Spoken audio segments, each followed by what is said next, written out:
Hello everyone, welcome back to my channel again. And today I am going to talk about the most recently released and anticipated anime. dragonballdaima. And I gotta say that the showrunners did a fair job in designing and wrapping this season up.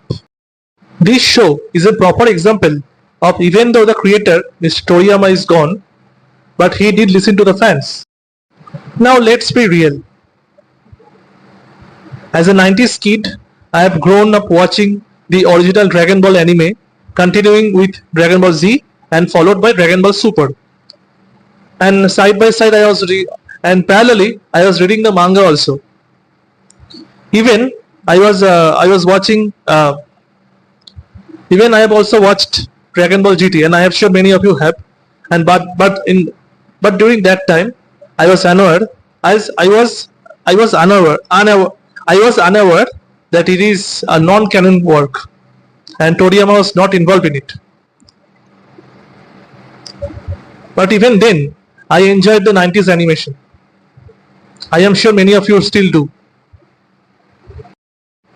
Now coming to this show, I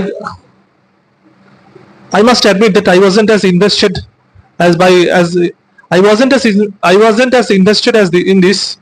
I wasn't as invested in this after watching the trailer because it felt like a more canonized version of the Dragon Ball GT.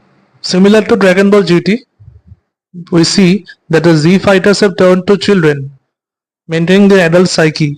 Although in GT, only Goku was turned to a child. In episode number 17 of DAIMA, Goku changed or turned into a Super Saiyan 4.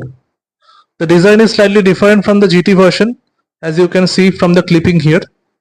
And while the GT version has become an adult after turning into the Super Saiyan version, the DAIMA version, meanwhile, is entirely different as it can change into Super Saiyan 4 in the internet form. The timeline of this show is before Dragon Ball Super. That means the gods of destruction weren't introduced that time.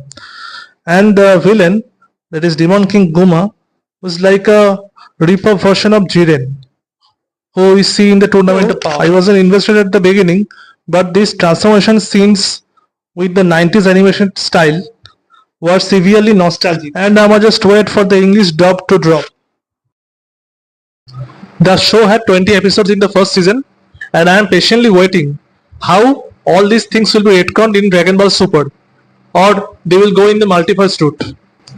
Let's see when the second season comes. As the first season, I rank this show 7.5 out of 10.